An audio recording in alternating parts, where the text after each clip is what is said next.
lumabas na ang isa sa mga pinakamalungkot na balita para nga dito kay Tyrese Haliburton. Matapos na nga siya mag-collapse kahapon dahil na nga sa injury sa kanilang game number 7. Pero ano na nga ba ang naging resulta ng injury dito ni Tyrese Haliburton?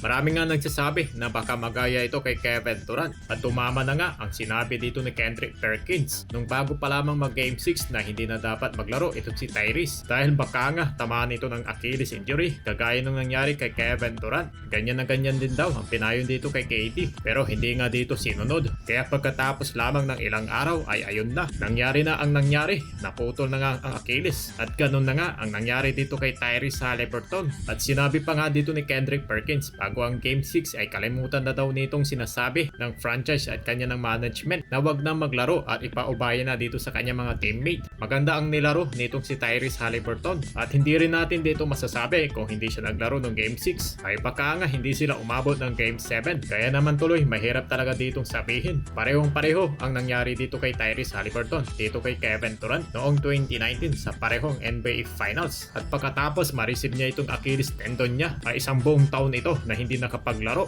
Pero hindi naman natin dito masisisi itong si Haliburton kung bakit niya mas pinili dito maglaro kahit may injury. Kung championship ba naman dito ang nakataya? Yan ba naman ang dream ng bawat NBA player? At ito pa ay Game 7, ang biggest moment sa buong basketball career. Ang masaklap nito, si Haliburton ang most important player ng Indiana Pacers. Siya pa naman yung numero 1 na napapatakbo ng kanilang opensa. Kaya kung mawawala siya ng isang buong season, abay, mahirapan ng Indiana Pacers na makapasok dito sa playoffs. Kaya hindi talaga mawawala ang katanungan dito ng mga Pacers fans ng isang malaking what if kung hindi daw na-injury itong si Tyrese Haliburton ay may posibilidad daw na baka mag-champion daw itong Indiana Pacers. Pero syempre, ganun talaga sa basketball, hindi maiiwasan kung sino man mai-injury. At isa na nga yan sa mga pinakamalaking kalaban na nga dito ng koponan. At ang masamang balita na nga dito kay Tyrese Haliburton ay nakapagtamo na nga ito ng kanyang right Achilles tendon. Kinakailangan na ditong i-schedule itong kanyang surgery. Marami nakatanggap ng prayers para dito kay Tyrese. At isa na nga dyan ang opponent nila, itong Oklahoma City Thunder na NBA champion na. Na kahit papano itong si Tyrese ay pinuri dito ang kanyang performance. At binabati pa rin sila dito ng kanilang Pacer fans. After na nga lang matalo sa game number 7, sinabi pa rin dito ng legend na former Pacers na si Reggie Miller na proud